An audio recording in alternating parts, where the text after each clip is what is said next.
We should be live. Should be.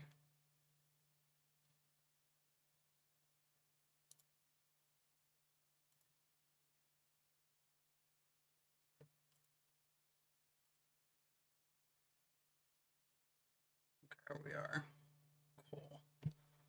Cool. Cool. Mute that. Welcome in, everyone. Hope you enjoy. Hello, welcome in, Rose. Hello. So last week I did a stream. I don't know if these are going to be weekly or monthly. We'll see how this one goes. But last week I did a stream, and I figure I would do another stream now, just because I wanted to. I had some thoughts, and I realized I should probably just do a live stream, because this is the kind of thing that is better if I do a live stream on it than if I just do a video on it, because if I do a video on it, I'm going to have a bunch of questions in the comments, and I'm going to have to answer them on like 4 different platforms. So, topic of this video is theurgy, and in the background, because I am crazy, I have video games in the background. So, the video games are completely secondary, by the way. Worst case, they become good music to just ramble to. Welcome in, everyone. Hope you're having a good day. Everyone having a good day in the chat? Everyone having a good day? I'm having a good day. It's been a day and a half so far in the house of Dave, as it were. Yeah, it's been an absolute time so far. But the topic of this live stream, which I'm probably just gonna, you know what, I'm just gonna...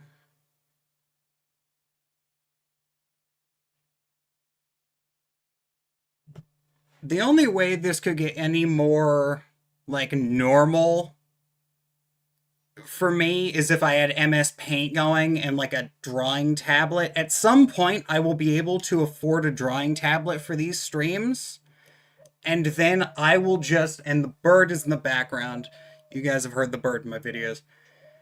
At some point, I will have a drawing tablet, and these will be like drawing streams, and they will be the most scuffed diagrams about occultism you've ever seen.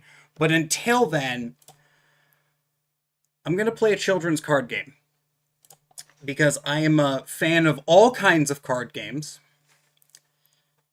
And the new season just dropped, and I haven't grinded the new season. That being said, to stay mildly on theme, we will be playing the deck that is based around the Olympic planetaries. Anyone familiar with the Olympic planetaries knows that, well, anyone familiar with my channel knows that I love talking about the Olympic planetaries. Can't get enough of these guys. And this entire deck archetype is based around the Olympic planetaries. So we will be playing with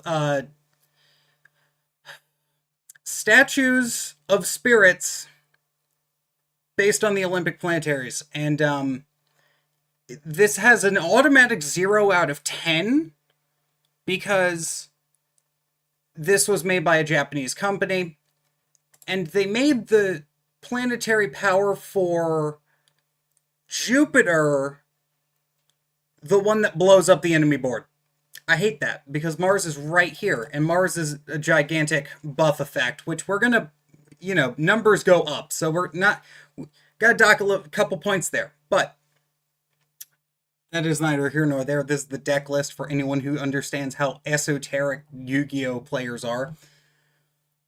So, theurgy and elemental magic. I want to talk about this because I've had a couple thoughts about this recently. And,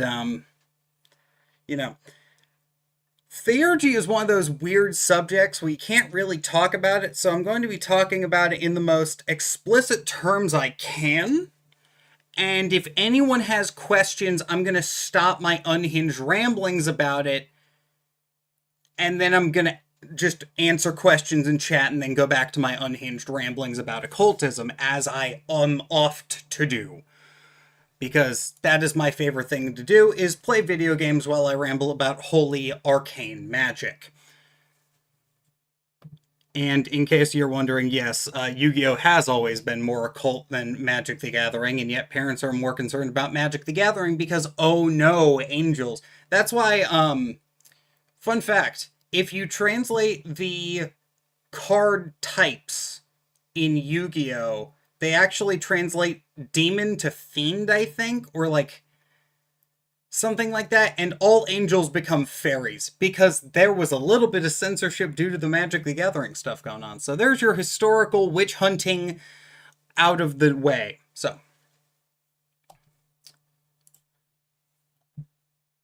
yeah, Theurgy. Up on my Patreon, there's 2 videos. One of them is about the angels of the Shemham Faraj, and the other is about familiar spirits. And this is mostly going to... I don't expect anyone to have seen those. I know a couple people in chat probably have. But those videos are going up next week and the week after due to weird scheduling stuff because it was 4th of July earlier this week in the United States. I don't know if you all knew that, but what that means is because I live in rural America, every time I went to record, I heard explosions that were getting picked up by the mic. And that is not me being facetious. That is not me being, like, metaphorical. Oh, no. It's like, oh, it's not actually, like, explosion. No. There were literally explosions going off, like, every day that I tried to record. And I would stop for a couple minutes, try to record again. Still more explosions that got progressively louder until I was like, okay, well, that is not the right day to record. So I recorded those videos, and one of them has to do with the angels of the Shemham Faraj, which are a wonderful group of angels. They are the angels of the 72, and in that video I go over a lot of the uses of them. And one of the things I didn't really mention in that video, which I'm going to kind of rectify here, yeah, America, baby. One of those things that I did not talk about in that video that I'm going to rectify here is the fact that you can use these as sort of a very lightweight theurgy. You can work with these particular kinds of spirits and these particular kinds of angels. For how, you'll have to wait for that video because I'm not going to cover it here. But you can work with these particular kinds of angels, and you go work with these particular kinds of angels in order to develop and get all kinds of different magical effects, and those magical effects are usually very lightweight. That being said, all angels are very potent. Now, the advantage of the Shemham Faraj angels that, again, I didn't cover a lot of this in the video because I go very by the seat of my pants, and I have a note card or a list of notes on my screen when I'm reading from them when I'm going to record, is that you can actually use these can actually be more effective than going to the archangels or the quarters even, because if you're trying to become closer with God, you do need to, and you're trying to become more spiritually in tune with things, you do need to go through and you need to get certain things taken care of. It's kind of like that one, I heard that this was a Buddhist thing years ago, but I'm not sure about it anymore. There's an old, supposedly Buddhist saying of, before enlightenment, fetch pail of water, chop wood. After enlightenment, fetch pail of water, chop wood. You do kind of need to have those material things met, even if you are reaching for nirvana and enlightenment and that kind of thing. And by the way, for those of you paying attention to what is going on the screen, this is why I'm playing Yu-Gi-Oh! Because half the time, my enemy, or the enemy on the other team, is going to be playing Solitaire. So, and now I'm about to do the same thing. So yeah, that is a thing where you do need to, you can work with the angels of the Shemham Faraj to have your material needs met, which is kind of ironic, as weird as it is, because if you have your material needs met, you really have this weird catch-22 where Oh, you're really gonna do this, huh?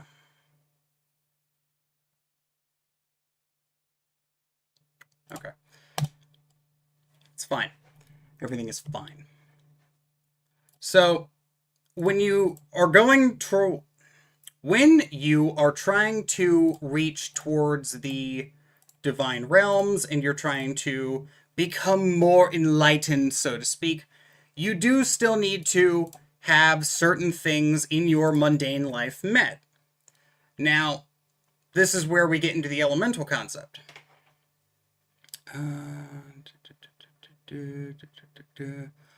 Honestly, they're probably similar enough. I don't really have a book. I think I've read a little bit of the Damon Brand book, but I don't have it. I do not know about the Tristan Whitespire version of the Shem Angel listing. That being said, they're both probably fine. Like, they're both probably fine, to be honest. Most of the time when you're going for a listing of angels like that, it's pretty much going to be the same because we get the listing from another source. That's one of the only good things about... That is one of the only good things, I would say, about modern occult authors, is that for the most part, you really don't need to worry about them screwing something up major, because most of the publications are going to be exactly the same thing, because all occultists are pulling out of the same source, unless you're talking about some completely unique form of magic that only that person is going to have access to. And if that is the case, then you've kind of got other problems there. And the question was, do I prefer Damon Brand or Tristan Whitespire's version of the Shem Angel Spirit Catalog? And for those of you who don't know what a Spirit Catalog is a book or a compendium of all of the individual powers that a spirit can do. So, that's... Did I screw up? I kinda did. It's fine. It's fine, we didn't misplay. Yeah, so that's why I wanted to mention. Now, this is why I wanted to mention elemental stuff, because when you're working with elemental magic, one of the notable things that happens is you have the elemental spirits will go through, and if you're invoking elemental powers over and over again, because they're more tuned to a specific element, as a byproduct of that, they will naturally try to solve problems if they can. What do I mean by this? Well, hypothetically speaking, you are a person who has some issues with communicating. Your thoughts are all kinds of cloudy. Your head is in the clouds, so to speak. Well, one of the things you can do is, if you work enough with the element of air, over time you will have a problem where you will become more airy and your head will become completely scatterbrained. Or you will focus it and you will get rid of that negative problem of dealing with the element of air. Now, usually the reason... There's a specific order that the GD uses that, if you've seen my recommendations for different occult books, I highly recommend people look into... I highly recommend... Wasn't calling anyone out specifically in the chat. If anything, this applies more to the planetaries, which kind of sort of is a call out for somebody, but I digress. Yeah, so if you work with the Kabbalah Magic and the Great Work of Self-Transformation book, you will find that that book in particular will lead you to work with the elementals in this order. You work with none of the elementals, and we're dead here. We're absolutely trashed. So you'll work with none of the elementals, then you will work with the element of earth, and the reason for this is because we're now in Sephirotic territory. We're going through the Sephira of the Tree of Life, and we're climbing up the tree. So you begin at Malkuth. Well, you actually begin outside Malkuth, then you go into Malkuth when you start working with the element of earth. Then after that, you go to and you start working on all of the earthly aspects of life. And if you've done the process correctly, you end up having all of your problems relating to the element of earth brought to the surface, and you have those problems solved. And because you realize that you can go ahead... No, never mind. We've no longer lost. We're absolutely god tier gamers right now. But if you go through, never mind. It was negated. If you go through and you work with the element of earth, you will notice that when you work with the element of earth, you go through and all of your earthly problems are solved.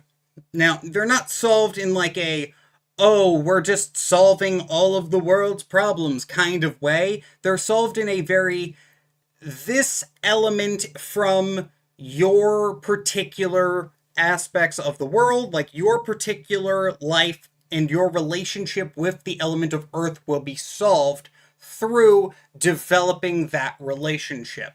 Now, what'll happen is, typically what will happen is it'll go something like this. Are we just dead? Yeah, we're dead. Something like this. You'll start to invoke the element of earth, and you will start going through, and you won't really have any problems. And then over time, you will naturally, I notice this personally, your voice will slow down, and you will become much more grounded in whatever it is you're doing. You'll become much more grounded in whatever it is you're doing, and you will become much more focused, and you will try to completely and totally do whatever you're doing to the best you can. Kind of like a sculptor sculpting a statue. You will also have problems related to inertia start to go out the window as you feel the need to do things more, or what you start doing, you just can't stop doing. It becomes kind of a rolling boulder situation where you just kind of don't stop. Now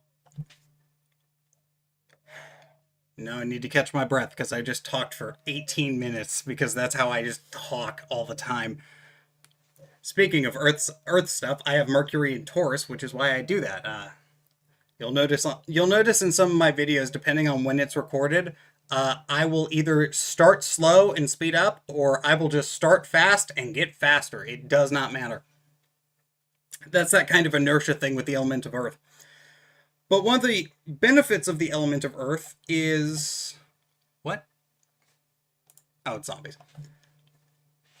One of the benefits of the element of earth is you can go through, and it really isn't that big of an issue when you're going through the element of earth and you just go through and do whatever it is, because things kind of feel less important in the element of earth. Like, they feel more and less important. Everything feels a lot slower. You take time to smell the roses, so to speak. At least in my experience with the element of earth. Okay. What is... In my experience, at least, you take time to, like, slow down, smell the roses, that kind of thing. Which is always fantastic. It's always fantastic to slow down, smell the roses. But it's also a case of when you go through, you do eventually come to a point where after you've worked with the particular element, there's a natural inclination to want to work with the next one. Because you, spiritually speaking, end up invoking so much of an element if you do it the GD style, that eventually, from like a spiritual perspective, as a countermeasure, your etheric body starts to be like, hey, we gotta go. We gotta not do this anymore. We need to move on from working specifically with rocks, right? Which in and of itself is kind of funny if you think about it, because you're going through and you have this massive situation of, oh yeah, we have rocks, and the rocks are pretty fun to work with, but working with rocks all the time would kind of suck. Because if you've ever, I don't know if anyone has tried to scry the elemental plane of Earth, but it makes you yearn for the mines.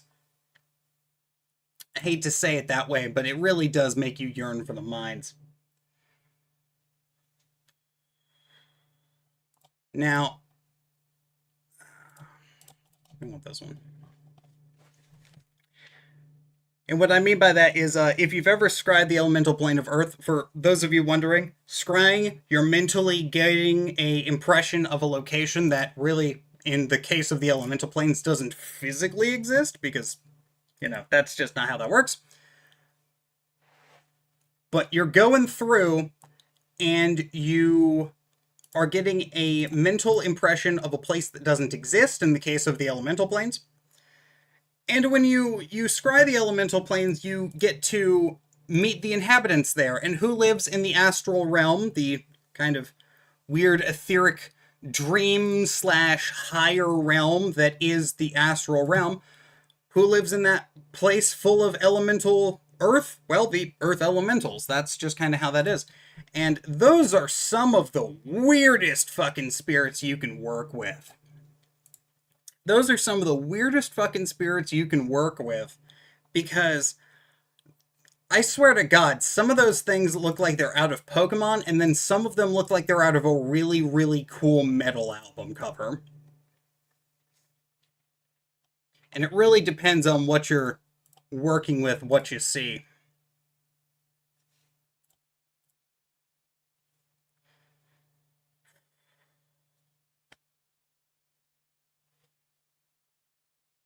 So yeah.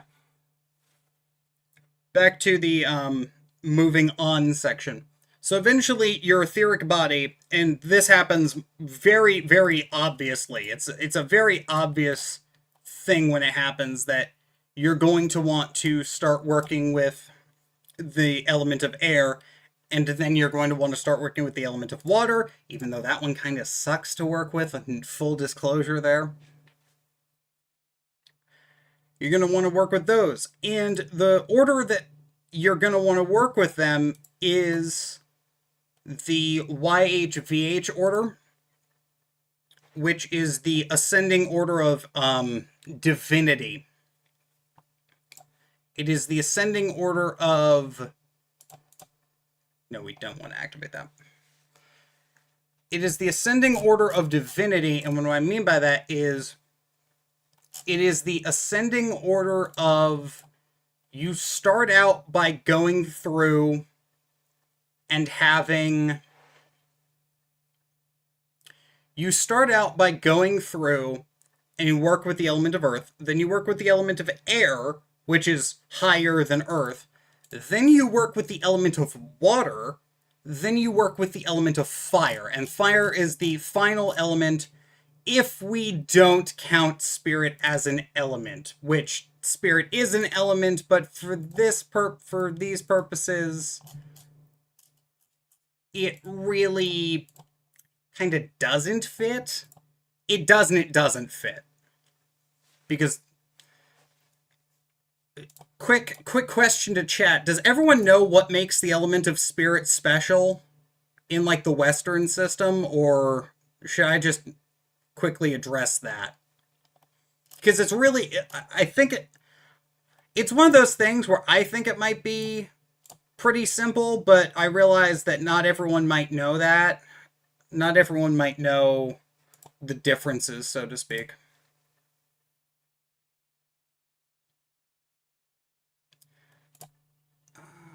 And that gives me a little bit of a time to look at the game and remember that I am supposed to not be playing solitaire with my opponent. I'm sorry, opponent. Gonna send him to the Shadow Realm soon. Okay.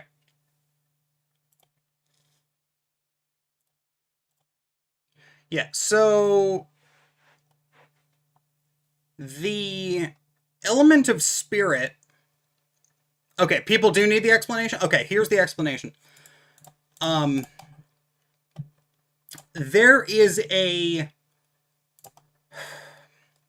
So, a long time ago, I went through and I explained what the difference is between the elements. I didn't do it like in a public place. But the way it works is this. You start with the element of fire and the element of water. Those are the masculine principle and the feminine principles, respectively. By the way, water existed first.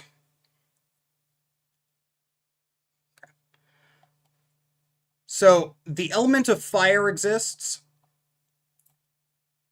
and then what did he target?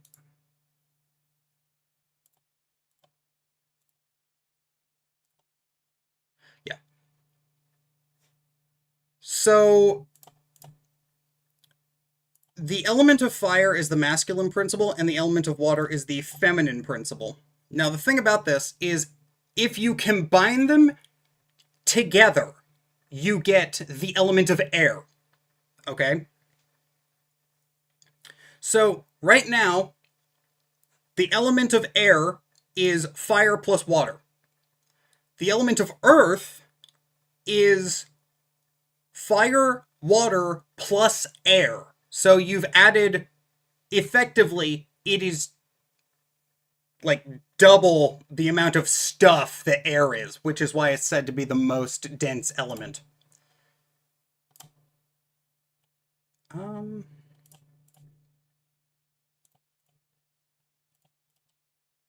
Yeah, we're just going for it. But from there, what you do is you take earth, water, fire, and air, and you combine all four of those, and that's where you get... We'd love to see it. You combine all four of the elements together, and that is where you get the element of spirit from. Now, the element of spirit is kind of different from the other ones because it can be either passive or active. It is, because it is so balanced, it is all four of the other elements in harmony. This is where we get that wonderful Kabbalistic explanation that the number 4 doesn't exist. This is because there are technically 4 elements, right? We got water, fire, earth, air, but then we look at spirit, and that's technically an element, but it doesn't really count. Doesn't really count. It's kind of a different, separate thing. I mean, you can find this appearing everywhere, and the more it appears, the worse your mental health gets, I swear. Because, like, a common example that I love to give is, there are 5 wheels in a car, but there are 4 wheels on the road, and then the 5th wheel is the steering wheel, and everyone hates that. Everyone hates that one. Also, am I too loud? I noticed that the mic is going red on my screen. Am I too loud for y'all, or am I getting too loud? Should I adjust the volume? So yeah, the element of spirit is the element that is going to be the most harmonious, but it is also weird in that it can be active or passive depending. It's the only element that has a, I am neither active nor passive. I can be both at the same time, even. This is why in the Golden Dawn rituals you have 2 of the... Okay, just check, making sure. This is why in the Golden Dawn rituals you have the... Okay, good. It was just going... It was saying that my mic was going red, so I wasn't sure if it was peaking or something. I just wanted to make sure.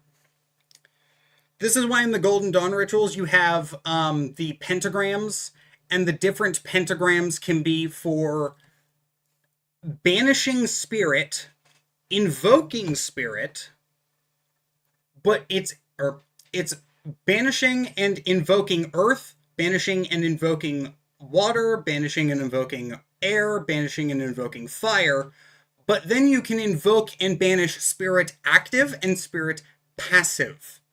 Now, this is because of the weird nature of spirit and due to the fact that effectively you're invoking raw divine at that point. Effectively, you're invoking raw divine, and there really are not any particular elemental powers for the element of spirit. The closest thing you can get to elementals in the closest thing you can get to elementals when it comes to the the closest thing you can get to elementals when it comes to the element of elementals. The closest thing you can get to elementals in spirit is basically angels. Like, angels are really the closest thing to elementals of the element of spirit.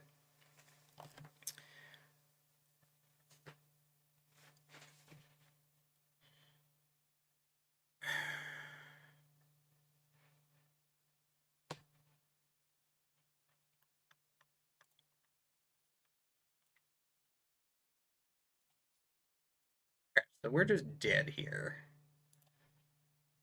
But yeah. That is the major difference when working with the element of spirit, is that you don't actually have elementals. It can be passive and active, which is different from all the others, because if you invoke earth, it's always going to be passive. If you invoke fire, it's always going to be active. And if you invoke water, passive, air, active, respectively. Now, whether or not they're receptive or not is a little bit of a different story, because air is always actively, this is a weird thing. How do angels and demons in relation to the elements, if they do at all? Angels and demons are in relation to the elements in that they are comprised of differing amounts of them. They're not comprised of the element of earth, because if they were comprised of the element of earth, they would be, physical, right? If they were, if they were actually, like, physical, we would kind of sort of know what they did and all that stuff. God, we're up against the ledge. So the elements, in regards to the elementals, all elements are going to exist in the different angels, but one, they're going to exist in differing amounts. Two, those angels are going to... Those angels are also going to be just flat out different across the board. So, like, the angel of fire is obviously going to have more elemental fire than the angel of air, for example, who's going to have more of the element of air. Now, the weird thing is, there is an elemental angel of earth. So what is the deal with that? Well, there's a difference between... The element of earth is weird in that it has differing amounts. And there's different types of element of earth.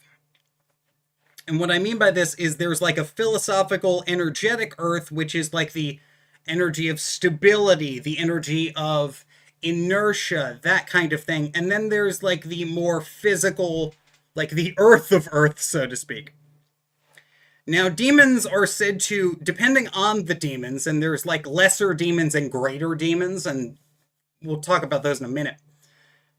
Greater demons are basically just angels that are chthonic and fallen, but the lesser demons more specifically have their elements are more corrupted. And what I mean by this is, when I say that they are corrupted, I mean that they are... we're just fuck my hand up. And when I say they're corrupted, I mean that the specific angels themselves, right?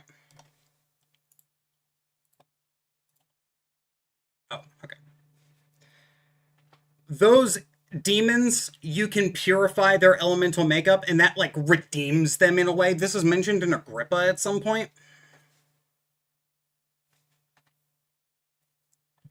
It's mentioned in Agrippa, and quite frankly, it's really weird. Because when you go through and you read Agrippa, he says that you can, like, redeem and use magic to, like, purify the demons, so to speak. And what he's talking about is you can, like, elementally balance them in such a way that they're no longer demons. Seems to be what that means. It's really weird.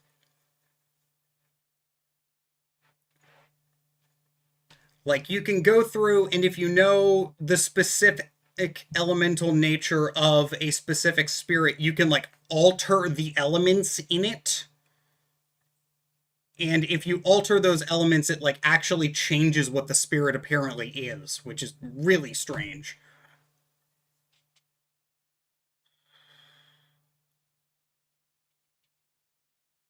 There's a lot of weird stuff in Agrippa like that.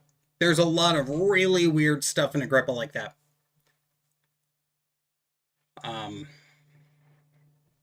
Which at some point after I get the VOD, I will post a link to somewhere. I'll post a link to. I'll post a link. It might be a playlist on my channel, because I did a lecture on Agrippa's first book of occult philosophy. I did not cover the other two yet. We're covering, I guess, kind of an announcement. The first book is going to be, there's a VOD that I'm waiting on, and then that will be uploaded to the VR Mystery School YouTube channel. And from there, okay.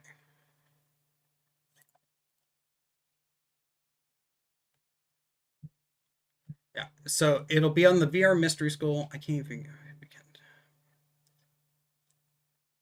Oh yeah, no. Half the stuff in Agrippa is incomprehensible nonsense. Half of the stuff in Agrippa is incomprehensible nonsense. I'm just gonna say that right now. And what I mean by that is, like, Agrippa will mention something, and it will, one, be in old-timey English, and two, it'll be in incomprehensible Agrippese, because this was a guy who would go through and just switch languages mid-conversation, and kind of had that, like, everyone is dumb except for me mentality. Like, that's just kind of what Agrippa did. But he does have some good... He does actually have a lot of good sections in Book 2 and Book 3. There is... You can really tell... You can really tell if somebody has read Agrippa based on their opinion of the Lesser Key of Solomon. And what I mean by this is... Or, no, not the Lesser Key, the Greater Key. You can tell the difference because the Greater Key of Solomon... It's all the pentacles. That's like 90% of what it is. Well, in Agrippa, if you go through and you read Agrippa, Agrippa actually does point out basically how to make those in really weird terms. Like, Agrippa teaches you how to make those in the weirdest way possible. Now, it's not the full instructions, but it's like, if you read between the lines, you can find out how to do it. And upon telling somebody this, they proceeded to go fully into making they went fully into making Greater Key style talismans, and it was very funny, because their talismans are actually very potent, to my understanding. But yeah, so there's a lot of stuff in Agrippa that is just incomprehensible. And so my advice for anyone wondering what they should do and if they should read Agrippa is, yes, you should read Agrippa, but maybe not right now. Maybe you should read Agrippa later. Reading Agrippa later is always an option that you can do. Are we seriously going to have the same shit happen to us? Really? Okay. Cool.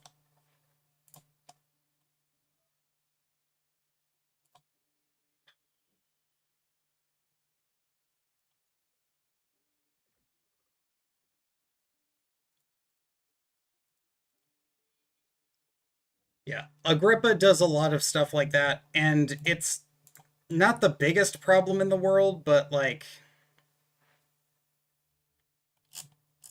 you know, when you go through Agrippa the first time, it's like, wow, Agrippa is so good. And then you go through Agrippa the third time and it's like, oh, that's what he meant. Oh, that's what he meant. I've actually sat down and read like the entirety of book one, and I need to reread it for doing lecture notes, which, by the way, there will be a full class, like a full lecture on the second book of Agrippa, August 20th, on the VR Mystery School server. They have a VR. Somebody made a VR chat mystery school, and they asked me if I could help out with some stuff there, and if I wanted to do a lecture. And I was like, you know what? Sure, I will do a lecture for Agrippa. That sounds fun. And so now I'm going to be doing a lecture on Agrippa, I guess. That's just kind of how that's going to go.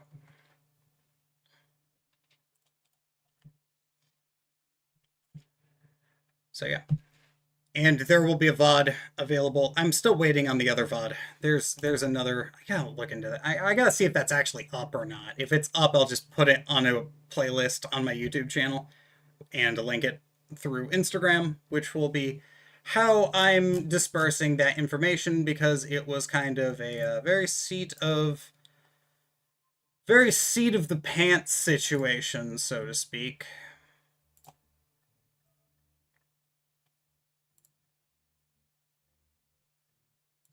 Yes, it was a very seat of the pants situation with that one, where I don't think it was advertised particularly well, to the point where I'm actually kind of surprised as many people showed up as they did.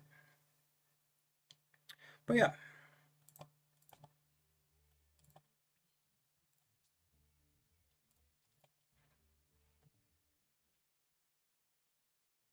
Back to the theurgy and back to the elemental magic. So, there is a wonderful thing where the elements, if you are invoking them in like a righteous, proper manner, using like the typical ceremonial stuff, will be naturally purifying for the element,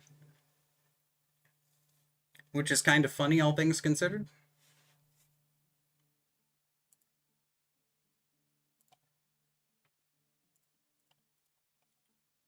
Well, that's fucking scary. Anyways. Yeah, so it'll be naturally purifying for the element, because you can go through, and when you go through and you invoke the element, you will start to naturally purify that element. And when you naturally purify that element, I mean, it just naturally causes better things to happen.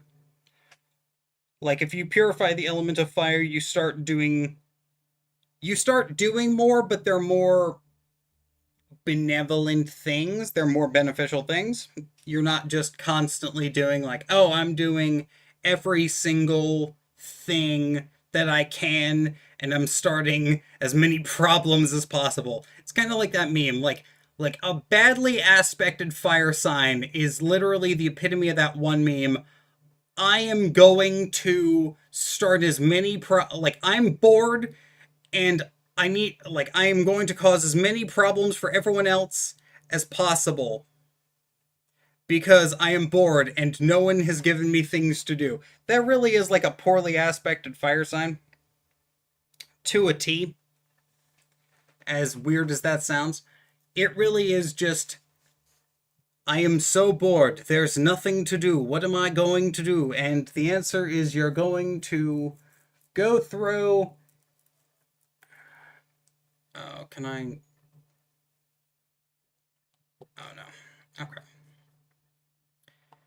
Yeah. You're going to make as many problems as possible. But yeah, so there's also the case of when you're doing theurgy with angels, which is one of the other things I want to talk about today. When you're doing theurgy with angels, not thaumaturgy, and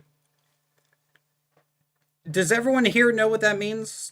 Does everyone in chat know what the difference between theurgy and thaumaturgy is? I have a video on my channel from like 3 years ago where I explain it, but I'm just wondering if everyone knows what that, if everyone knows, I suppose.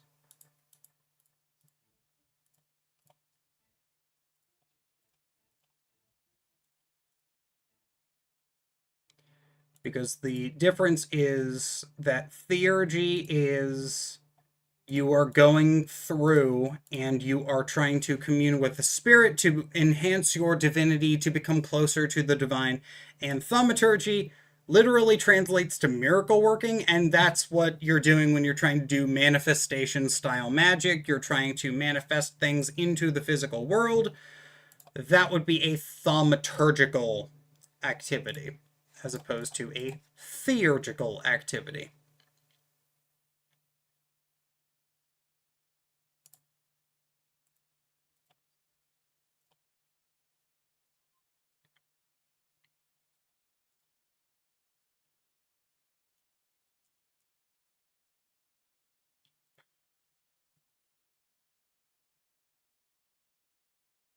We're just gonna fuck this guy's day up.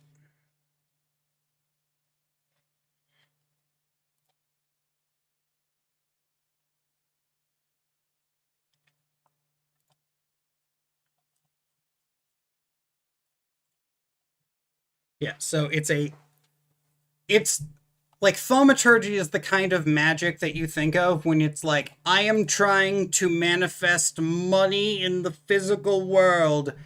And theurgy is, I am communing with God. That is really the difference there. Which I think is pretty understandable for everyone. Pretty understandable.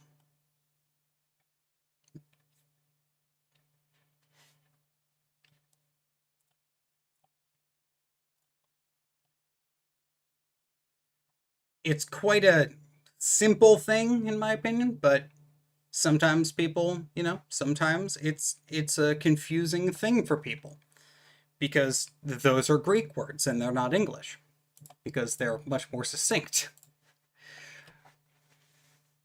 That's another thing. The you'll find in a lot of ye olden grimoires. Is he letting that resolve? Yeah.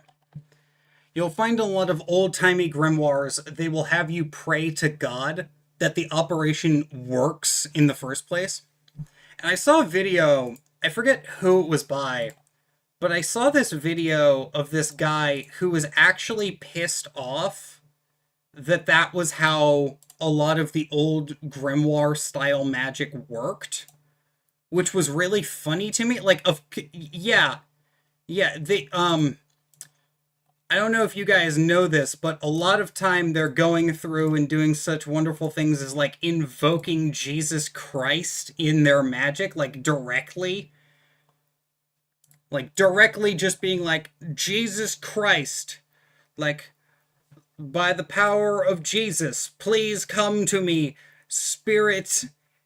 Like, that's what the Olympic planetaries do, and that's what a lot of the. Right.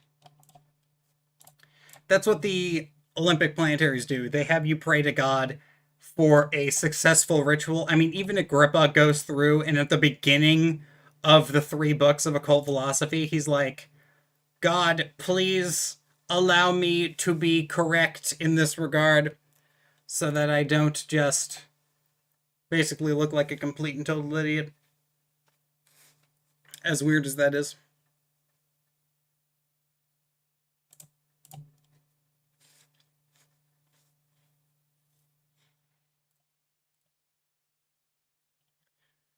You go through. Oh, invoking Jesus works, but the thing is, like, it's. So if you read the Arbitel actually has all this stuff in the Arbitel about how if you invoke Jesus, it will actually cause you to have better magic. Like if you invoke the divine before you do like a standard ritual, it'll work better, right? Well, the thing about that is that that's just true. That's just a good practice to get into. But for some reason, a lot of people don't like that. Some people just don't like the fact that, yeah, that really kind of is the best way to do magic. Like 9 times out of 10.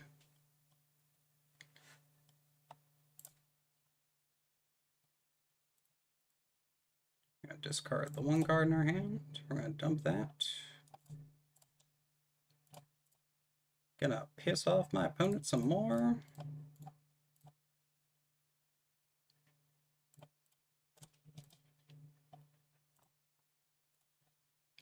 Yeah, so you want to invoke the divine according to the Arbitel, and when you invoke the divine, your magic will just work better.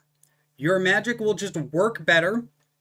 As weird as that sounds, it seems to be, just generally speaking, a overall good way to do magic. Which is kind of funny considering that that's like a thing that all Renaissance grimoires were just kind of doing and then just didn't really specify that they were doing.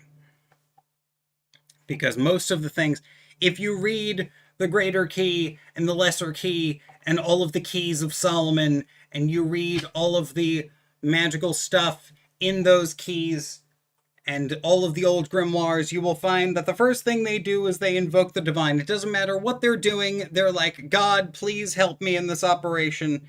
And then God helps them, which seems to be the long and the short of it. Because, I don't know if you guys know this.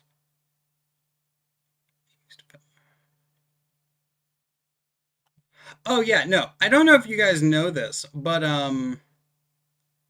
most of the good occult books are actually written by like Christian monks. So that's a whole thing. Like they're all written by like Christian monks and stuff.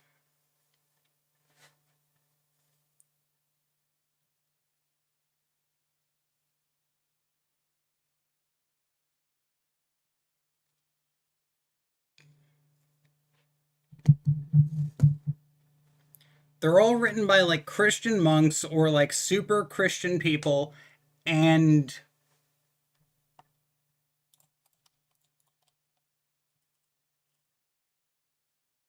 I did not read that card right. Okay. So when you go through and you actually learn about the different kinds of the way the different kinds of magic work and all that stuff, you end up having this wonderful situation where it's like, I thought all of this stuff was against God. And then it's like, who do you think is binding the demons? Who, who do you think is binding the demons? Oh God, I swear. The wonders of the demon PR campaign never cease to amaze me.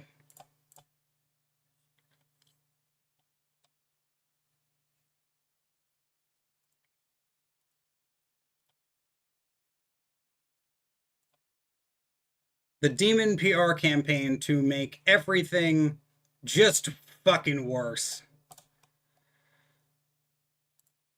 Because I don't know if you guys knew this, But a large part of... Yeah, we just...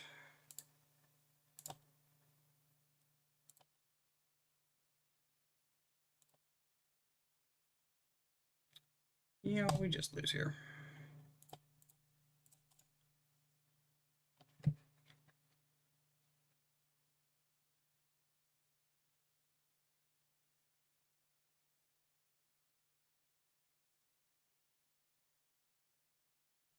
I wouldn't do that. I wouldn't do that. I mean, it's not the best thing in the world, but you can call up Jesus and Lucifer if you feel so inclined. It's not the best idea to call them up at the same time because they're kind of like the different versions of the sun. They're like the evil sun, like the evil solar and the positive solar.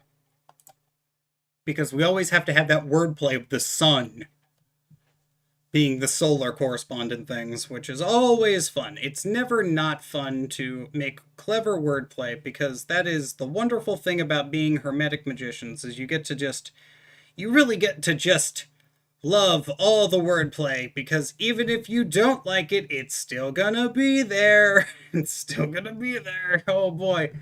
There is so much wordplay in the occult, it's not even funny. There is so much wordplay.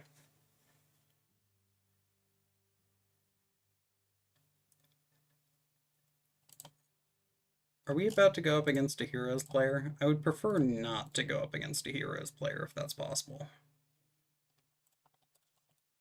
We might be going up against a Heroes player, and I'd really hate that. Anyways. But yeah, so you go through, and a lot of the time, all of the old grimoires are just Christian. And the thing about it is if you read the Arbiter, you want a good beginner occult book to make you really understand just how religious everything is. If you want a good beginner occult book, what you should read is the Arbitel of Magic, and then you read all of the other, you read all the other things.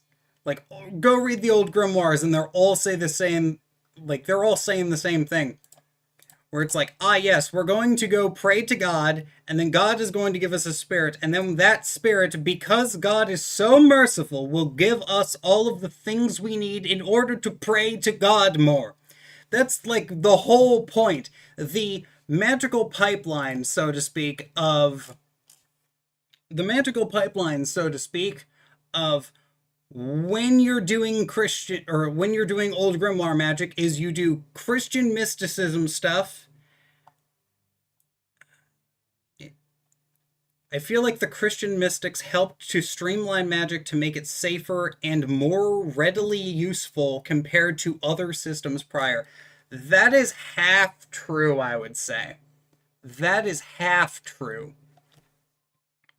It's not completely true, but it's true enough, because the thing about it is a big part of the Christian... This just needs 2 effects, right? 2 non-link. Yeah, we'll just pass. The thing about Christian magic is that it's actually just a Christianized coat of paint on a lot of pagan rituals. If you look at the PGM, we're still doing the stuff.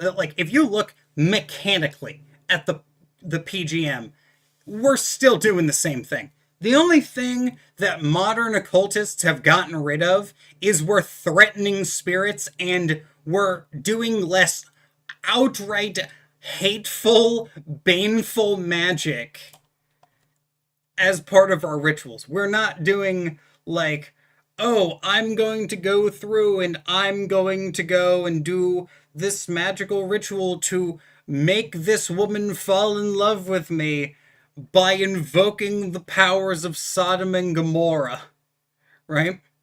Which is a thing in the PGM, and while it is a bit of a joke, I do like to use it as an example just to show how fucking disturbing some of the rituals in the PGM are.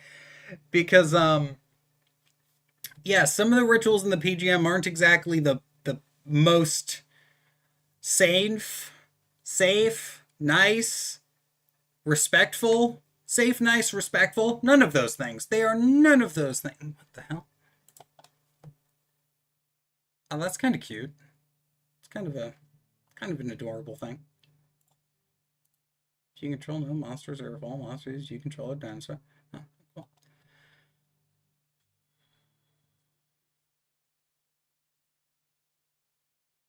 Yeah, Jake Stratton Kent. Jake Stratton Kent is great. I invoke the power of cheese to make all the women fall in love with me. Hey man, that ritual apparently does work. As weird as that is, it does apparently work. And the fact that it works is pretty funny, all things considered. Like, the fact that you can just go, yeah, we're just going to give a woman a wheel of cheese, destroy your enemies, and steal his wife and pray to God for more money. Yeah, that really, no, it's even worse than that. Because it's like, pray to God, like, pray to the powers that be and the spirits to get you this woman, and if she doesn't fall in love with you, destroy her and her bloodline. That straight up is just how occult magic used to be. That is just straight up how occult magic used to be. It used to be like, yeah, if you don't have what you want, just curse people. Just curse people. And you just curse people, and that was what you were doing, because it's like, and then you read it, and it's like, yeah, it kind of makes sense why they were banning magic now in all these places, huh? Kind of makes a lot of sense.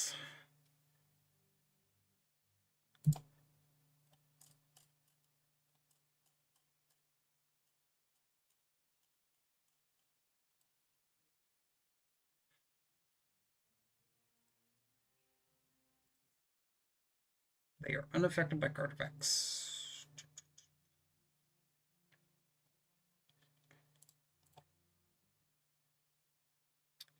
They are unaffected by card effects, and I'm dead.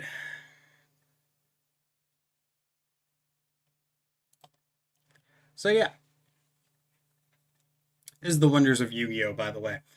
This is why I picked it as a background game. One, because I get to talk about the Arbitel while I play cards based on the Arbitel. But also because you're never quite sure what's going to happen. Because sometimes you just don't properly read things. And then you end up like this. Poor literacy loses you card games, folks. But yeah, so that's an important thing, is one of the most important things in the old grimoires is that the old grimoires were not just, you're going forth and you're going to go conjure the demons. No, it was, dear God, please let me conjure the demons. Please let me conjure the demons, God. And then you quote the book of, I believe it's Luke. You like quote the Gospels to get the demons on your side, and, well, not on your side. They have to listen to you, though. You do that, and then you have all the demons working for you. Okay, so this is a problem.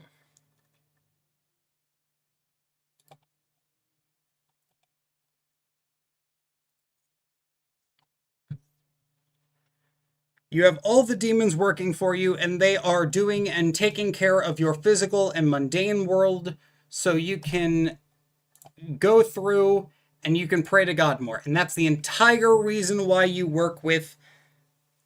I don't have an out for that. And that is the entire reason you work with the demons, is to make it so you can pray to God more. You can pray to God more, and praying to God is better from the Christian occult perspective. Now, as weird as that sounds, because for some ungodly reason, pun intended, for some ungodly reason, this is part of the wonderful PR campaign, and the major difference between this and like everything else is really you need to just pray to the divine in order to get your magic to work better, because you're basically like starting by plugging your... Let's assume that you need to invoke the divine source in order to get your magic to work, because we're all... Presumably everyone watching my channel is a cultist. I'm still in my study phase because it's very hard to determine where to start and not have spells backfire. So there is an answer for that. It's called theurgy. You do theurgy. So if you are in the studying phase, and the exact question is, I'm still in the studying phase because it's very hard to determine where to start and not have spells backfire. The place you start is in theurgy, and the reason why is because you want to acclimate yourself to the spirits, and you want the spirits to get used to working with you and being around you, because if you do that, you can have the spirits get a reputation with you, and you can get a reputation with the spirits, and after you have gotten and developed a reputation with the spirits, you will then be able to have more effective magic. This is why the Golden Dawn recommends you start by working with the elemental forces. Now, I highly recommend, if you're starting out, you do the Kabbalah magic and the great work of self-transformation. It is a little... It's a commitment, but it is probably... Of all of the different ways to start in the occult, I've noticed that it gets the best results if your goal is to become a ceremonial style magician, which is what I talk about here on this channel. So that's why I recommend it so much, and it's where I started. And until there is a better version... I'm sorry, hold on, let me clear my throat real quick. Until there is a better version of all of these wonderful practices which would teach you how to do good and safe magic on the internet, until we have maybe a Udemy, or like online course program type website for occultism, until we get that up and running, until somebody who I know is definitely most likely working on this situation that I'm definitely not being facetious about right now, until that gets up and running, I'm going to recommend that until further notice. That being said, when that hypothetical, totally not being worked on program/website gets started up, maybe with like a tarot card as a name for it, maybe as like a tarot card, one of the tarot as one of the names. Yeah, when that hypothetical website gets made, I will recommend that. But until then, I highly recommend you do Kabbalah Magic and the Great Work of Self-Transformation, because that's just... I'm going to keep shilling that book. Also, if you are starting out and you want a really good... Like, I find the videos on Frederick Xavier's channel to be quite good if you're a beginner and you want to learn, like, basic stuff. Problems with Frederick Xavier: he's a little bit too psych paradigm for my tastes. He's a little bit too psych paradigm, which means he's one of those people who it's like, it's... The difference between paradigms is more of a chaos magic conversation, and I'm just gonna... At some point, I will do an entire live stream similar to this one about chaos magic. But for the most part, I'm just gonna say it. Chaos magic is not exactly the most good thing for the occult community, so to speak. It's done some great things, and much like its closest corresponding planetary power, it's done some pretty fucking bad things. Like, one of the things is, you need to understand that a lot of... The weird problem with magic is it really is a paradox. You go through, and you get into occultism, and you get into magic, and you get into all this esoteric stuff in order to make money, and to get love, and to get power, and to know what the fuck you're doing 9 times out of 10. That's most of the time, that's what people are going to want to do. However, you go through, and you actually get into occultism, and then it's like, okay, I'm going to call up demon number 97 of the Ars Goetia. I know there's not 97 demons in the Ars Goetia, there's only 72. Go with the joke. And I'm going to call up this demon in order to get money. Dear God, please allow me to have a successful ritual so I can call up this demon for money. Amen. And that's how you start your rituals. At the very beginning, is you start your rituals with, Dear God, please let me pray, and please let me get this spirit to show up so I can employ them in the task of getting me a bunch of money. As hilarious as that is, it is the most insane thing in the world. But you go through and you pray to God, and then the demon shows up, and then it's like, I'm here to do whatever it is you seem to desire. And then you're like, demon, by the power vested in me by God, make me money. And then they go, okay. That's it. That really is how it is. Starting gallery.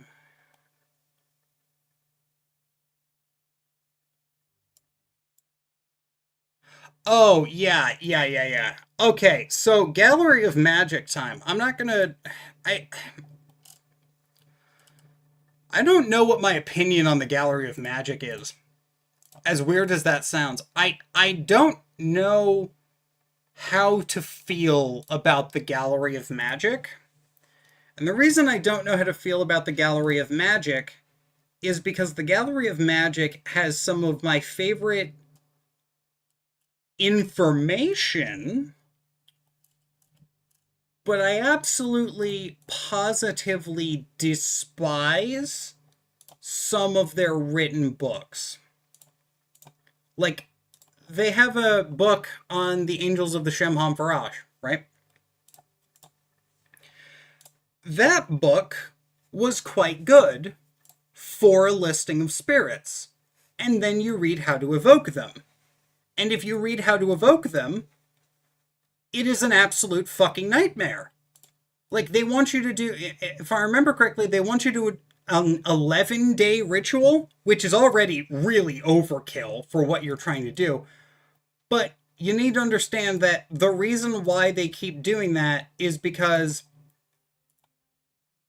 for all intents and purposes, the Gallery of Magic is trying to idiot-proof occultism. They are trying to idiot-proof magic, which is why their rituals are so overblown and insane, and at the same time, they are... Are you fucking kidding me? This is the second time I have been kaiju'd. And we're up against... What even is this? Anyways.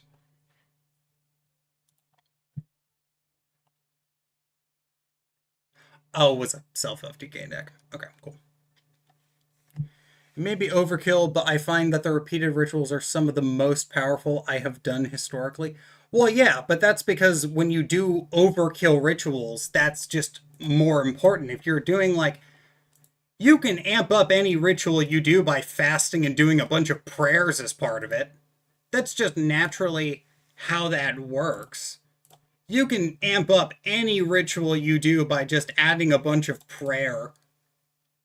Like, if you pray a bunch and you... Like, if you... How to do successful rituals with Freighter Dave. Step 1, pray to God as an opening. From the heart.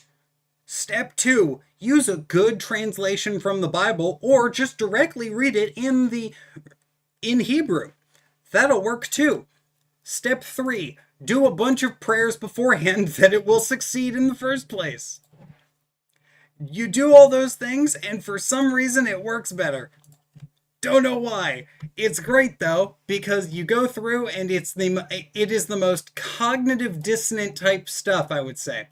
Because when you go through and you do the magic and you do the occultism and you do everything right and you dot your I's and you cross your T's, what ends up happening is you have a ritual situation where you are going through and you are doing a bunch of magic, you are praying to a bunch of different things to hear you, and you're basically trying to plug them all into the source of all existence via prayer, which is the most mind-boggling thing to people because it kind of makes a lot of sense when you think about it, but it explains why you want to be doing your daily prayers and you want to be praying. And I believe the Golden Dawn even considered the Golden Dawn considered the Lesser Banishing Ritual as a form of prayer, if I remember correctly.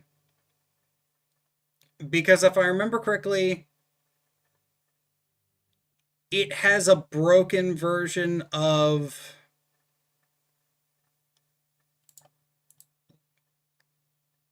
I believe it has a broken version of the Our Father in it. I'm not sure what the particular prayer is, but it's the, Thou art the kingdom, power, and the glory. Amen.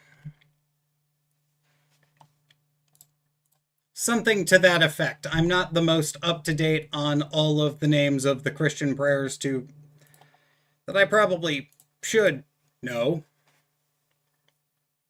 The Lesser Invoking Ritual is a form of prayer. Yeah, that's what I'm talking about. That's the one I was referencing.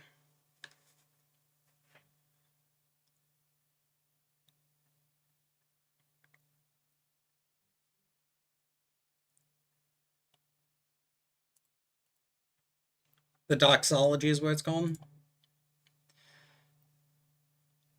I need prayer, lol. I was a dum-dum at the time, but ended up feeling a presence weigh my body down after calling a wealth genie from the gallery of magic books. Psalms and prayers give me more confidence for now. Yeah, no, psalms and prayers are great. Psalms and prayer, like, I'm very much a fan of doing incredibly elaborate prayer magic, as weird as that sounds. Yeah, the GD turned the doxology into the Kabbalistic cross. Yep, that sounds to be correct. That sounds about right. At least in my opinion.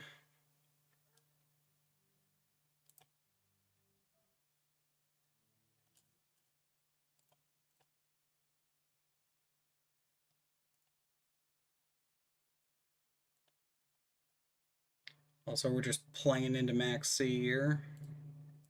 It's fine. Everything is fine.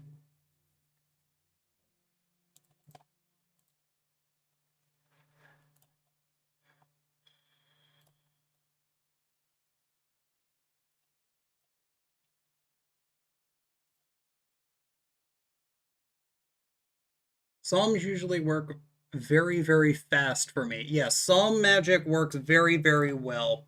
Psalm magic is kind of weird because if you use Psalms, they work really quick. But if you go directly to like the Kabbalistic archangels, they actually work slower.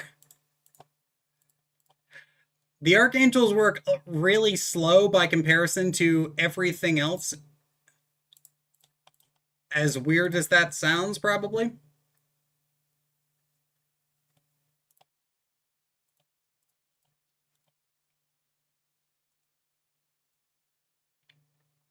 So, in terms of like in terms of like the speed of working with things, if you need something like, if you're trying to get closer to God and you go to an angel, you're gonna get it really quickly, like same day style thing. Oh no. You're gonna get it basically same day. But if you need something physical and you go to an angel, unfortunately, you're going to have some issues there where you're going to have some issues there. And the reason you're going to have issues is because the angels have to go through a bunch of red tape. They need to find the most harmonious way they can do it. Demons don't care. Demons do not care. Demons will just manifest things like, you need something by next Tuesday? You need something by next Tuesday? We got you. We can get you that thing by next Tuesday, Lord. Like, we will do that because we don't want our asses beat. Like, in terms of speed and, like, quality, like, well, not quality. Like, rating them out of 5, bad demonic magic gets like a 5 for speed and a 1 for everything else. Like, you need to go through and you're trying to do magic and you do magic. Each player draws one card, discards one card. Okay, cool. You need to do something fast. You want magic done quick. Demons will get it done quick, but if you don't put in any restrictions, if you just go on and you just keep, like, yeah, just manifest me some money, yeah, you'll get into a car accident. That's what they do. Yeah, your water heater will blow up. Had that happen. Not like me personally, but I've heard of that happening. You want to just go through and you want to just have like a good time with magic? Yeah, good luck with that if you're using demons. Now, elementals, on the other hand, elementals are like a 4 for speed, but if you're doing something that is like their particular type of magic, so much better. So much better. Not even funny. Not even funny. The like elementals get like a 5, or well, no, they get a 4 for in terms of quality. That being said, if you go to planetary spirits, same thing. Same thing. They're a little bit slower though, a little bit slower unless you're working with lunar spirits, because the lunar powers are the gateway to the mundane world for the planets. Everything, like all of the planetary powers, have to filter through the moon. All of them, all of the planetary powers have to filter through the moon. So you go through and it's like, oh yeah, we're gonna just have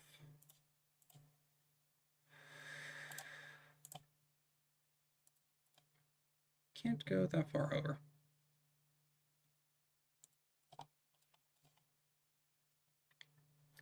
Yeah, so you're going to have the planetary powers go ahead and they're going to manifest through the moon, which is going to cause them to go a little bit slower.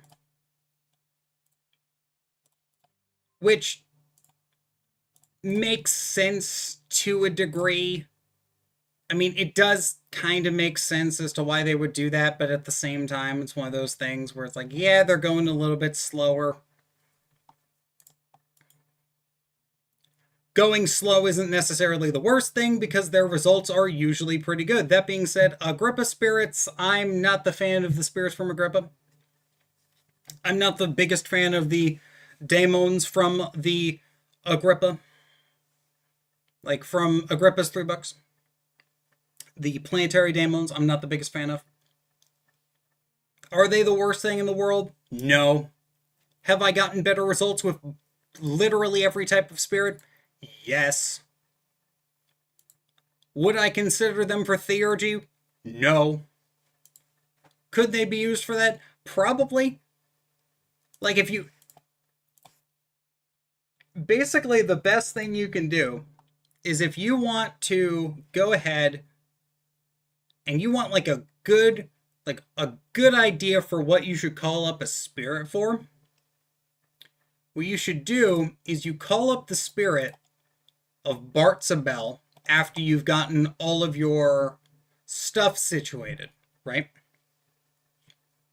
You get all your stuff situated. And from there, what you do is you have the spirit Bartzabel tell you why Crowley called them up, because Crowley never actually told us why. Like, we never actually found out why Crowley did that in the first place, as weird as that is.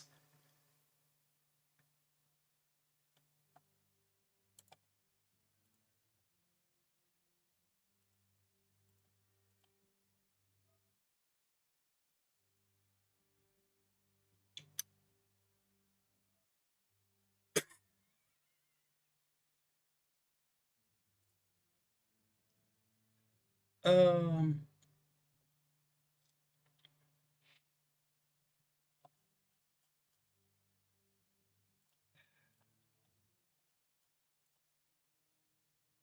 we love to see it.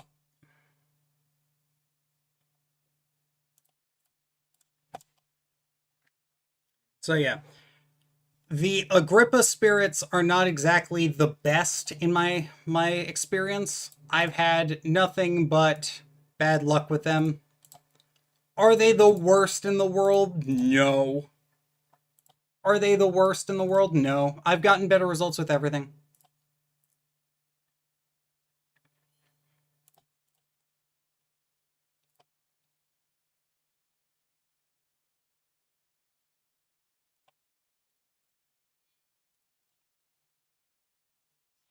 And when I say I've gotten better results with everything, I do mean I've gotten better results with, like, basically every other type of magic.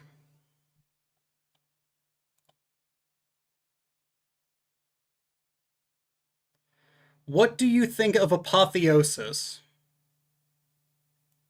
What do you mean by what do I think about apotheosis? Like, what are we talking about apotheosis? Because depending on the situation, I have different opinions on apotheosis. Do you mean like crossing the abyss and like just stopping existence? Or are we talking like just annihilation of the ego? Because my opinion on apotheosis is I think crossing the abyss is kind of missing the point. Become a god through reincarnation. That. Oh, we just got connection lost.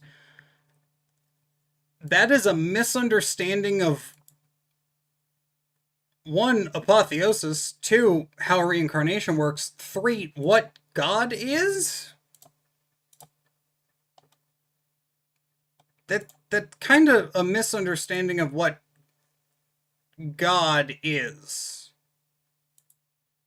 Because if you're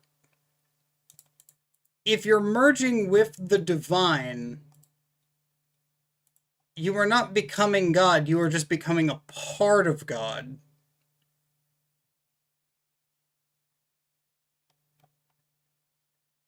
Are we thinking of the Buddhist and Hindu idea of being reincarnated as a diva? That might be it. If that's the case, then my opinion changes. Also, pack openings.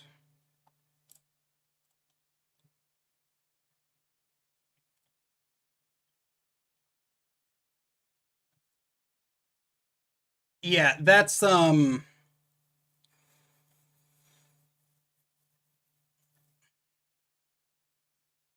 yeah, that's a little bit different.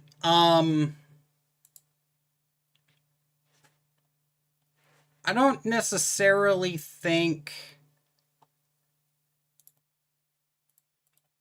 Do I think that that's a possibility? Maybe. Do I know if that's a possibility? Not even close. Would that be really interesting if that's how it worked? It would absolutely be really interesting if that's how it worked. But unfortunately, I tend to think that. No, you're.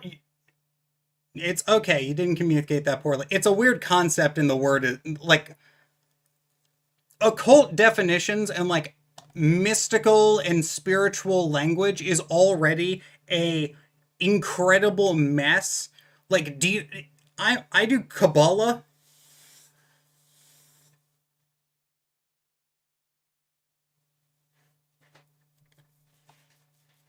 Like up. I sometimes feel the need to translate. I mean, my assumptions are just the basic definition of the word sometimes. Sometimes the word itself is weird. That being said, yeah, I'm not entirely sure about how reincarnation works. I will say, depending on how you view certain Kabbalistic texts, we know that if you are a good enough boy or girl, you can be ascended into being an angel if you are good enough. And according to some things, all of the angels of Malkuth are just the saints who are like really just good people, end up becoming the lowest version of angels. As weird as that sounds.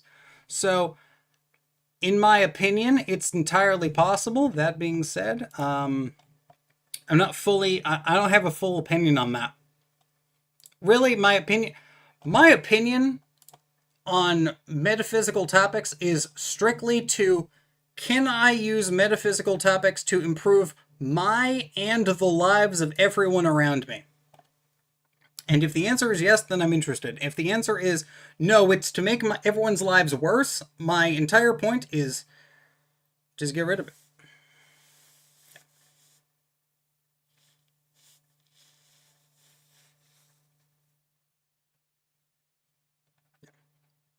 But my opinion on apotheosis is, if you can reincarnate into a higher tier spirit, I mean, some works have been attested. I mean, some of those works have been attested. Am I fully aware of every different nuance of those different systems and of the, like, how to become an angel? I'm not going to just tell you how to become an angel or that kind of thing, because one, that's really just like going to the end of the movie, so to speak. And two, pray, be a good person, donate to charity. That's the entire TLDR.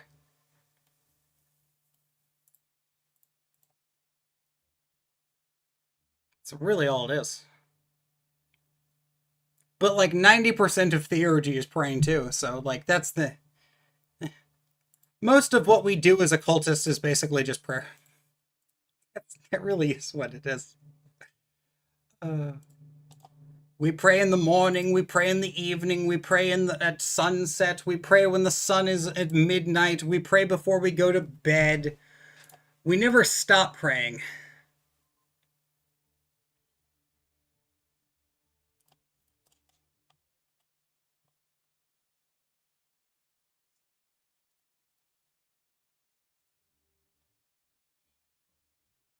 Everyone needs to pray more. I posted a meme on Threads because I'm not on I'm on Twitter, but I don't log into Twitter. I posted a meme on Threads about my conspiracy about the demonic PR campaign. My opinion is that the demons themselves have this wonderful way of convincing everyone to not bother them, because they convince all of the all the priests don't think they exist, which means they're not doing exorcisms except for like a couple of people, because there's been stories in the Catholic Church that the nuns don't think that demons exist anymore, which is really funny when you think about it, because if there's any group of people you want believing in the existence of demons, it's people in the Catholic Church, because their entire... The only spiritual benefit you get from being a Christian, in terms of like the big three Abrahamic religions, is Jewish. If you are some flavor of Jewish practitioner, you get innate magical defense. This is very much attested.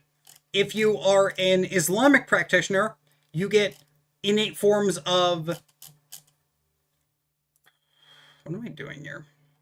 You get innate forms of manifestation, and your manifestation magic is better. Manifestation prayers in their case, because they don't really do magic. What we would call magic, I don't think. If you go through and you...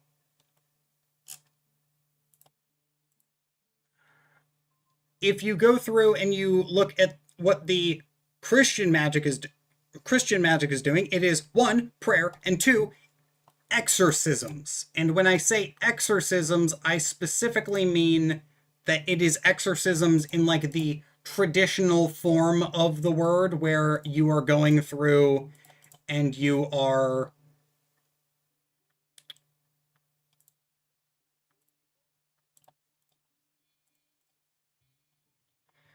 going through and you are doing magic in order to bind demons and get them to do what you want. When it comes to demon magic, I am very reluctant to even try it out, but I might eventually. So besides of binding the action not wanted, should I do it away from home?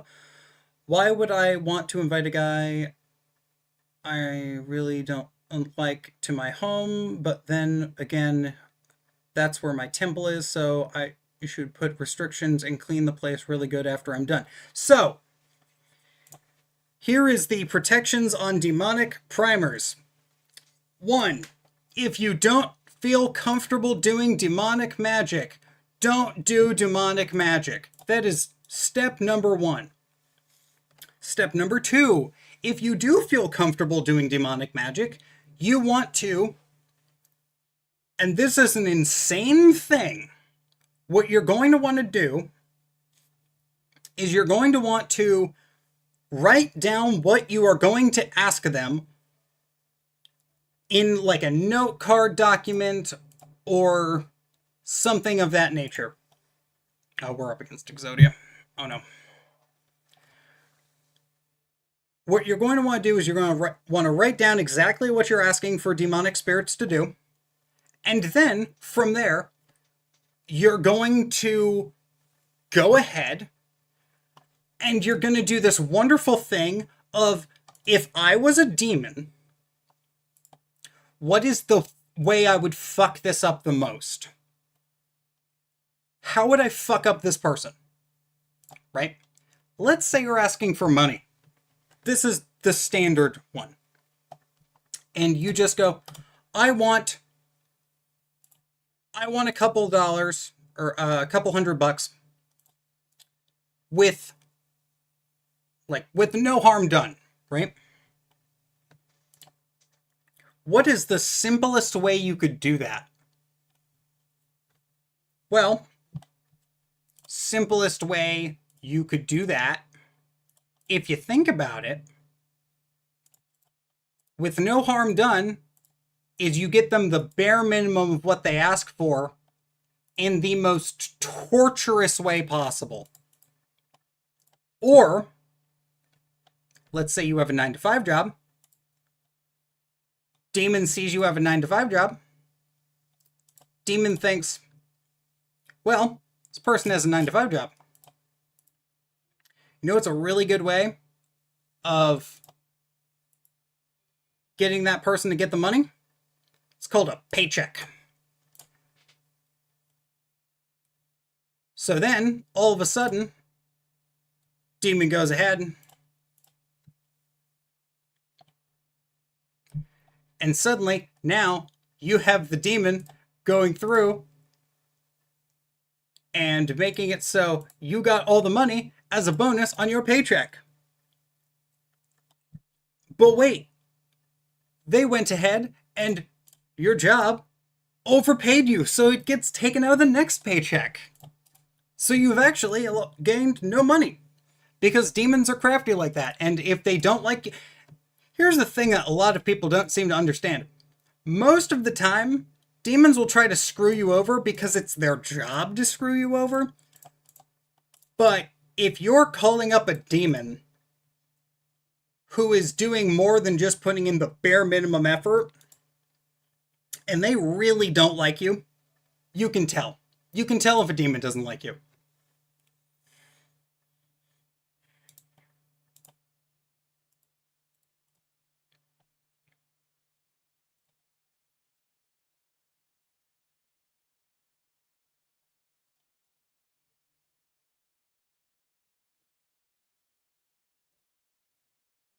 You can tell if a demon doesn't like you because of the way it manifests things.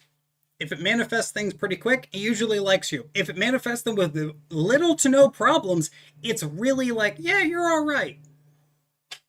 Now, that being said, you don't know if a demon is going to actually do that before you actually work with them.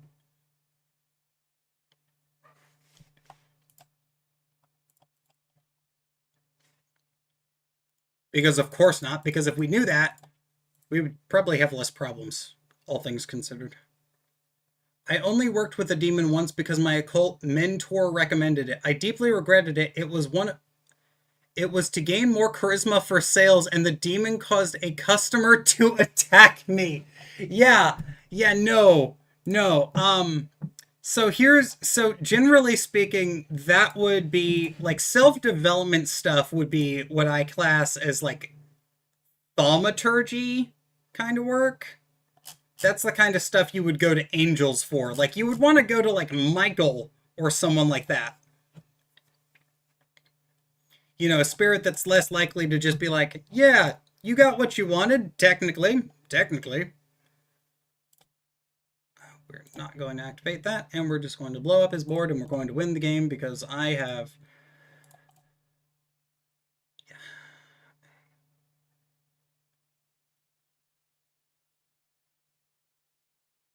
Here's a fun fact about really good occult magic. Here's a fun fact about really good demon operations. You ready?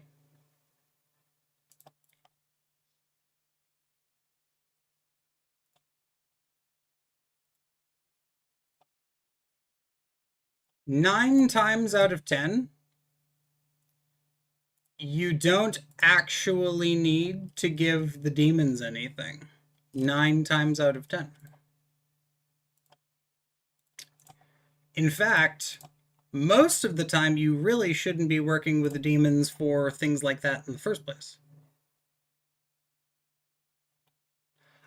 No, but they're not allowed to screw you over and they have to listen to you. So the question is, so Obermelling completion makes it so demons have to help you in the best way. That is not true. They do have to help you. They do have to do what you say, but they can still try to screw you over. Well, I don't think they're actually allowed to, but like the angel makes sure that they don't screw you over because the angel is constantly watching them. The Obermelon makes it so they don't pull any fast ones on you. More specifically.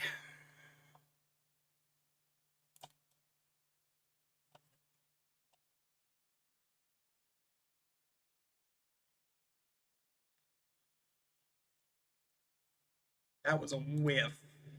That was a whiff.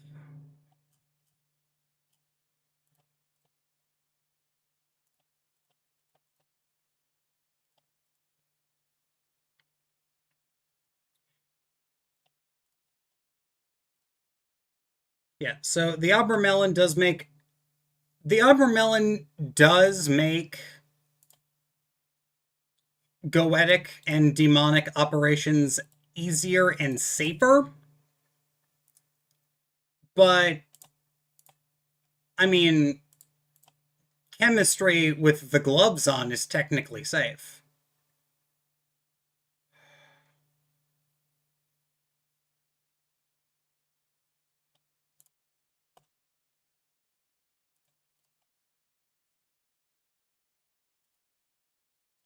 So Archangel Michael is good for charisma for sales.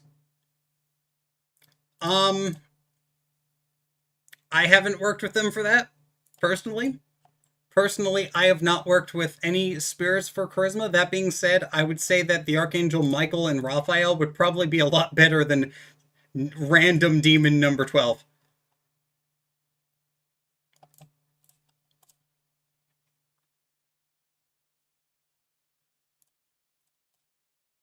Probably a lot better than random demon number 12, all things considered. For archangels to make you more charismatic, I would lean more towards Anael / Haniel or Sachiel / Zadkiel. That is probably true. Sachiel for damn money. You do want to work with Sachiel for money.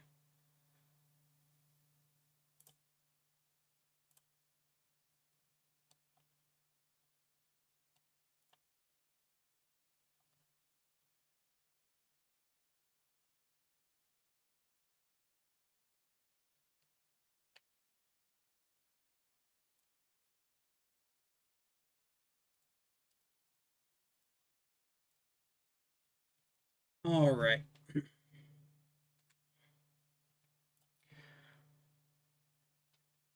All right, so we've been going for a while. What I'm gonna do is I'm gonna just open it up for any more questions. Not that this has basically been all questions.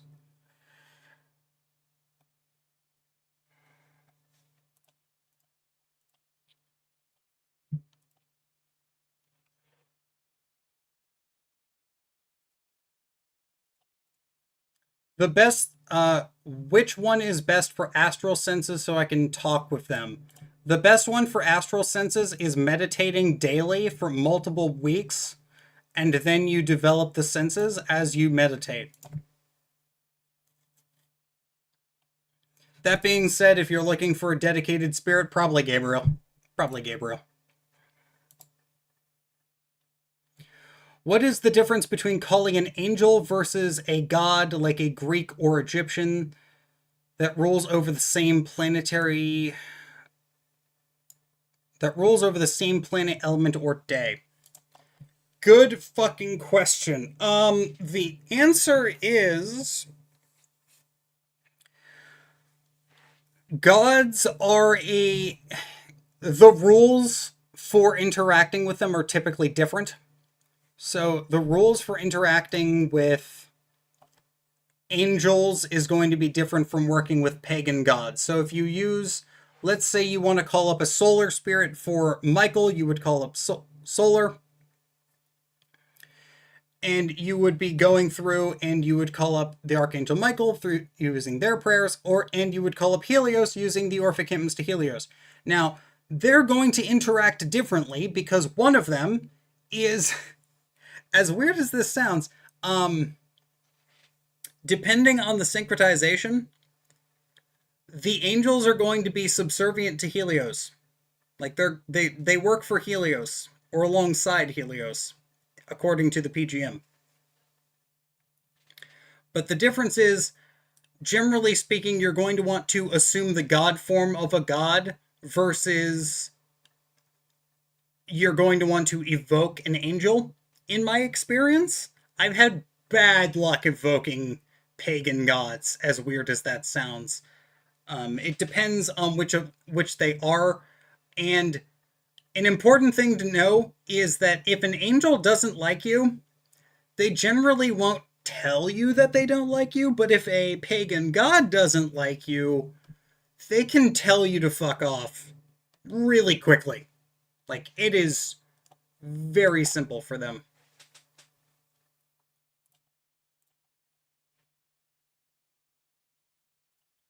That being said,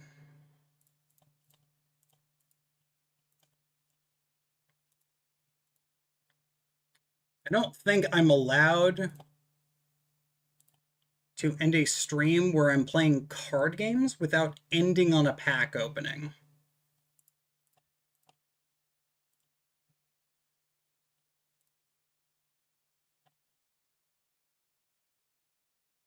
How do they generally tell you they don't like you? You will know. You will know if they don't like you. They will tell you that they don't like you, and they will tell you not to call them again. As insane as that sounds. Like, I once had a spirit tell me straight up that, like, I do not vibe with their energy. They do not like me. They do not want to talk to me. And I was like, understandable. Have a good day. Okay, moving on.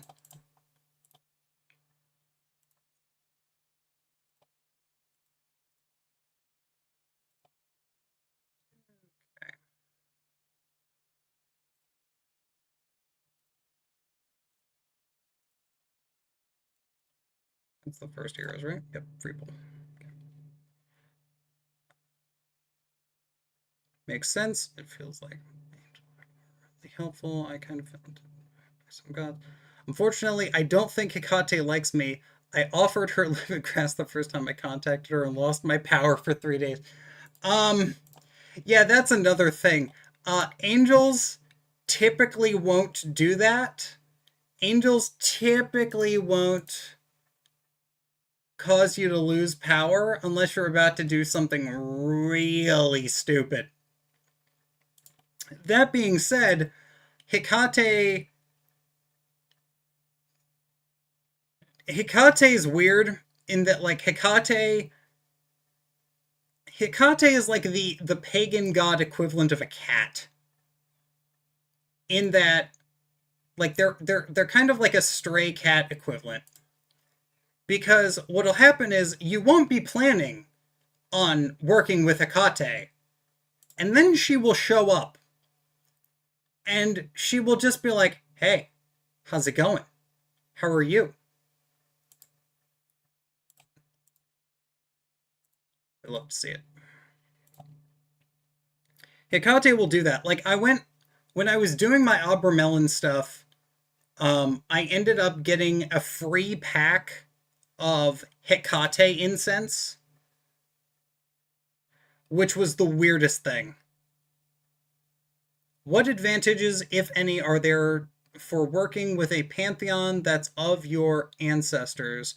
Will those gods, spirits, etc., show more favor than working with foreign entities? Thanks in advance. Typically, from my experience and from what I understand, they're more likely to work with you because your family might already have like a rapport with them. So it's like, oh, you're of this family line. Yeah, you guys used to worship us in the 600s. Yeah, we'll help you out. It's one of those things. But to be perfectly frank, I don't work much with pagan gods. I don't feel the need to.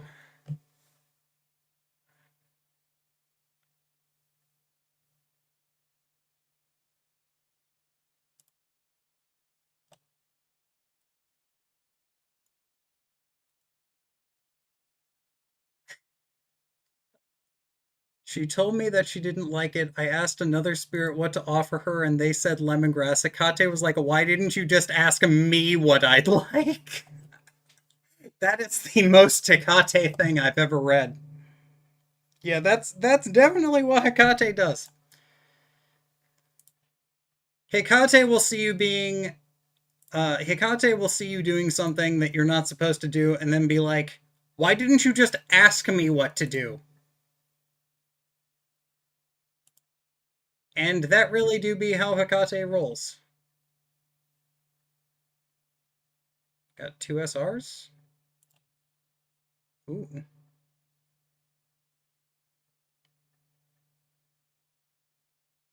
Nice. Just try this card and this you send.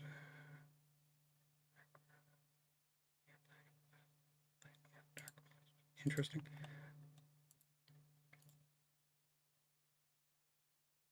Oh, nice. Yeah, Hecate does that. Hecate is one of those spirits that like. Hecate is the reason I read Book of the Law and why it is the only Crowley book I have ever read. And I was so pissed off after finishing Book of the Law that I called up Hecate to ask why she wanted me to read it. And she said, I said you should read it. I didn't say you would like it. Which I feel like that, in a nutshell, really just kind of. I feel like that in a nutshell really does kind of sum up my relationship with Hecate in a nutshell. So yeah. So yeah. I'll take like two more questions and then we're going to close down the stream. I'll take two more questions and then we're going to close down the stream because we've been going for almost 2 hours. So, yeah.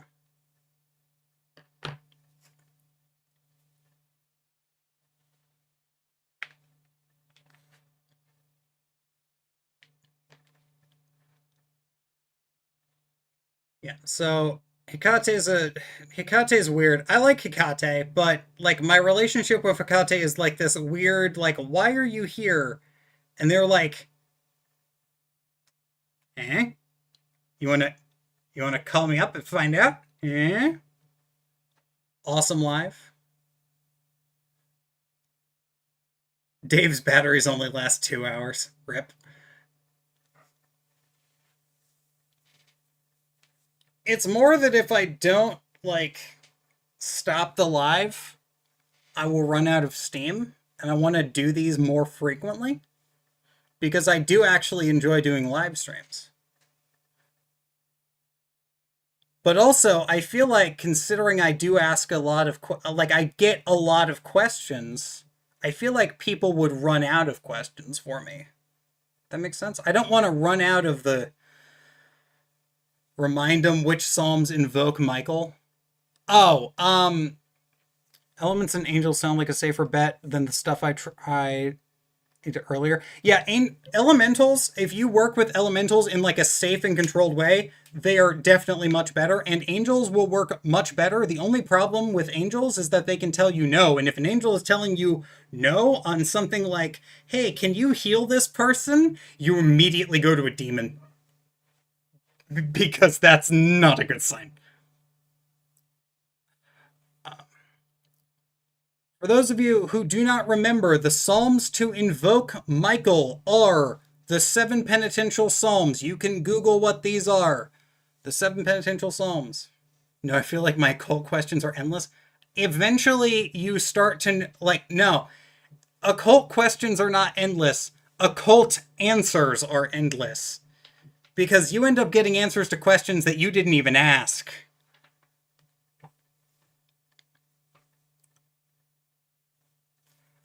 I'll put up a poll sometime later, like a couple minutes after the live, or after we're done with the live, and after the stream closes up, I'll put up a poll on Instagram asking if this should be like a weekly thing or a monthly thing. I'll leave it up to you guys, because I do enjoy doing these, but I don't know if people want these to be like a monthly thing or like a yearly, or not a yearly thing. We're doing them. You get monthly or you get weekly. You get one of those two.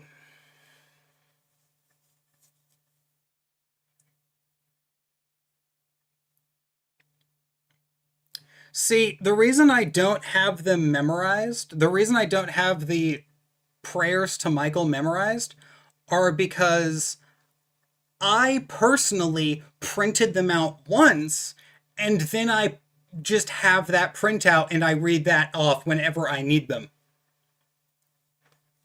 That's just how I do it. Always the best part of the work.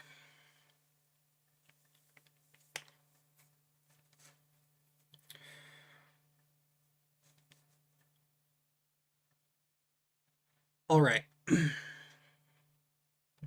So I'm glad I caught this live. I missed the last one. Yeah, so there is going to be a VOD of this as well. I think esoteric gaming hours is probably like the closest thing you can do to describing my aesthetic in a nutshell is esoteric gaming hours.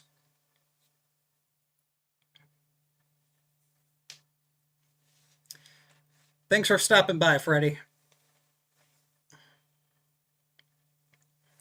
Time to plug all my stuff. Links to the Instagram and the Patreon are in the description of this live. If you want to support me on Patreon, go do that there in the link in the description. It's in the description. And if you want to go vote in that poll whether or not this should be monthly or weekly, the poll will be on my Instagram. Link will also be in the description. I'll also put it up on Patreon too, for just everyone.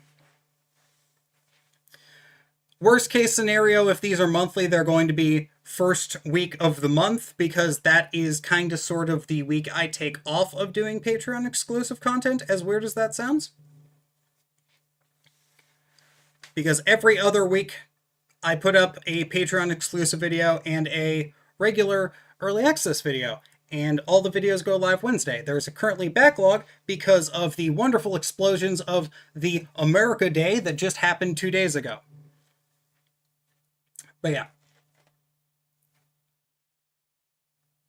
Links are in the description of this as well as the name of the game in the background, because I was stupid last time and did not put that in the background. So we're not going to make that fucking mistake again.